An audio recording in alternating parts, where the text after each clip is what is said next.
Hi guys, my name is Adit, And I'm David. and we're here to talk about our work with Minecraft this past year.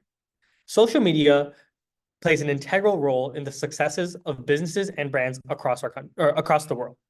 An online presence can make or break the success of a company. And our work this year focused on analyzing the social media presence of Minecraft and its competitors in order to gain an insight on their popularity amongst users. One of our first tasks was choosing which competitors to look at.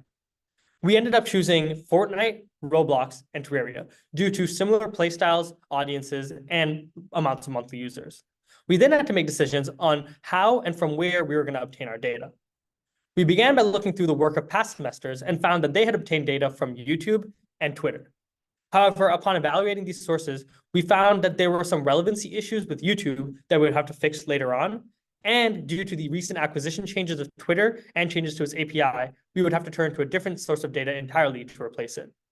After consulting with our project mentor, we decided to focus our efforts on looking at Reddit as that replacement. We originally collected data by creating a digital web scraping automation. However, this had its own issues due to inefficiency and Reddit web security policies. However, we were able to build a similar and successful web scraping automation for YouTube due to its open access, and we tweaked the script to target videos with more relevant comments. Lastly, for Reddit, we were able to finally and eventually switch over to using an API, which allows us to request data directly from Reddit servers as opposed to web scraping, and this was a much more reliable solution. And once we had a steady flow of data, we were able to begin our data analysis models, the first of which was a sentiment analysis model. In simple terms, this model took social media comments as input and outputted a score between 1 and 5. This score represents how negative or positive that text was. Furthermore, our model was modified to allow for multilingual input, which was an important addition as social media is used all around the world, and we didn't want to be limited by language barriers. An extension to this analysis was the use of a topic model.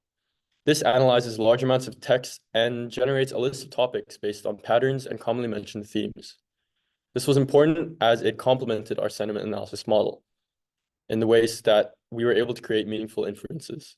For example, if we found that a particular game had an area that had, on average, a low sentiment score, we could look at our topic model and see which possible topics could be contributing more to that low sentiment. A further extension for our analysis models was the use of time series. This was a way to model our findings over periods of time so we could look at trends and patterns.